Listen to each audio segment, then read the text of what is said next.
ജനത്തെ വലച്ച കൊച്ചിയിൽ പ്രധാനമന്ത്രി നരേന്ദ്രമോദിയുടെ റോഡ് ഷോ. മഹാരാജാസ് കോളേജ് ഗ്രൗണ്ടിൽ നിന്ന് ഗസ്റ്റ് ഹൌസ് വരെ നടത്തിയ റോഡ് ഷോ വൻ ഗതാഗതക്കുരുക്കിന് കാരണമായി.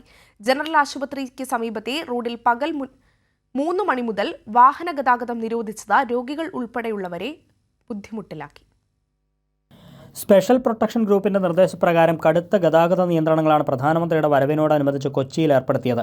ഹൈക്കോടതി junction, MG road, Rajaji junction, Kaloor junction, Kadavanthra junction തുടങ്ങി നഗരത്തിന്റെ പ്രധാന ഭാഗങ്ങളിൽ നിന്ന് പകൽ 2 മണി മുതൽ വാഹനങ്ങൾ വഴിതിരിച്ചുവിട്ടു. ഇതോടെ കൊച്ചി കാണാനെത്തിയ വിനോദസഞ്ചാരികൾ ഉൾപ്പെടെ കുഴങ്ങി. പ്രധാനമന്ത്രിയുടെ റോഡ് ഷോ കടന്നുപോയ എറണാകുളം ജനറൽ ആശുപത്രിക്ക് സമീപത്തെ റോഡിൽ 3 മണി മുതൽ വാഹനഗതാഗതം നിരോധിച്ചത് രോഗികൾ ഉൾപ്പെടെയുള്ളവരെ ബുദ്ധിമുട്ടിലാക്കി. വൈകിട്ട് 6-ന് ആരംഭിക്കുമെന്ന് പറഞ്ഞ റോഡ് ഷോ രാത്രി 7:45-ഓടെയാണ് ആരംഭിച്ചത്. എന്നാൽ മണിക്കൂറുകൾക്ക് മുൻപ് തന്നെ നഗരത്തിലേക്ക് മറ്റു വാഹനങ്ങൾ പ്രവേശിക്കുന്നത് തടഞ്ഞിരുന്നു.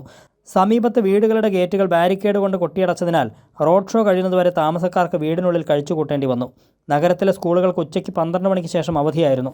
ഡേ കെയർ സെൻ്ററുകളും ഉച്ചയ്ക്ക് അടക്കേണ്ടി വന്നു. റോഡ് ഷോ അവസാനിച്ചതോടെ ഹോസ്പിറ്റൽ ജംഗ്ഷനിലും മഹാരാജാസ് ഗ്രൗണ്ട് ജംഗ്ഷനിലും കനത്ത ഗതാഗതക്കുരുക്ക് അനുഭവപ്പെട്ടു. മഹാരാജാസ് ഗ്രൗണ്ട് മെട്രോ സ്റ്റേഷനിലും ഈ സമയം വലിയ തിരക്കായിരുന്നു. കൈരളി ന്യൂസ്, കൊച്ചി.